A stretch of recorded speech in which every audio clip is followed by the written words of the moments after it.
Okay, do keep a lookout for that. But we are now joined by Sapnesh Lalla, who's the CEO at NIIT, joining in after the kind of numbers that we saw for the third quarter. Thank you very much for speaking to us right here on Business Television India. My first question to you is that has the quarter met your internal expectations, and what has sort of worked for you and what hasn't? What's the key takeaway for you?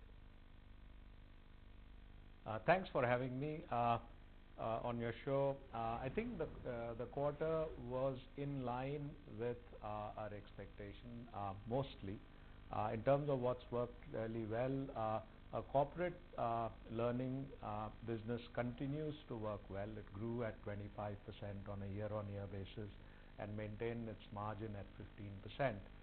Overall, the company grew by on a 9% rate on a year-on-year basis, and this is the second successive quarter in which we've been able to do that. We were able to retain the new growth trajectory that we started out on in the previous quarter. So that's heartening. The progress made at corporate learning has been heartening. In addition to that, our India business has started doing well. They acquired 2 enterprise customers this past quarter, both very significant brands in India, and with both we have significant business opportunities. In addition to that, our talent pipeline as a service initiative got 2 additional mandates, one from a large private sector bank and the other one from a large tier 1 IT services company. So overall, there continues to be traction in what we are doing. In terms of highlights, corporate learning continues on its growth trajectory, achieving 25% growth. So overall, the quarter was in line with our expectations. And I'm going to come back a little bit later in terms of what you feel was predominantly perhaps weighing in on your earnings. But tell us a little bit about the Mind Champion learning system performance in Q3, as well as the specific outlook you have for it. Sure. Our schools business is predominantly focused on private schools. We, as I have said earlier, have completed the government projects we were involved with.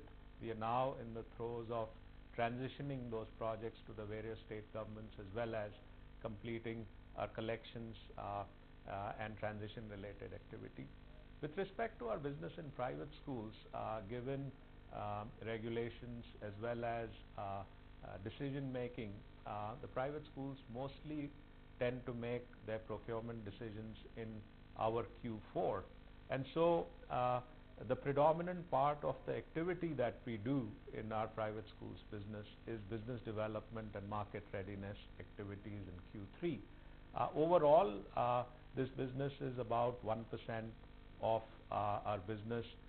The big quarter for this business is Q4, and most of the activity that we did focused on ensuring that we are ready for Q4.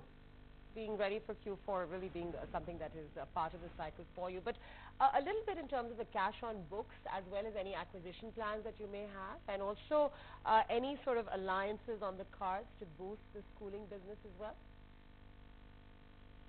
I think we signed a partnership with Marshall Cavendish. In terms of acquisitions, we are always looking. However, we don't comment from a speculative perspective. All right. Thank you so much for having made time for us right here. In fact, just want to thank you really for having gotten in the word. That's Sapnesh Lalla, who is the CEO of NIIT, really clarifying how they're looking at their numbers. We're seeing a slump right there on the back of what is being looked at as a weak Q3. But of course, we just have the management really clarifying a little bit more in terms of how they anticipate the quarter going forward as well. We are, of course, continuing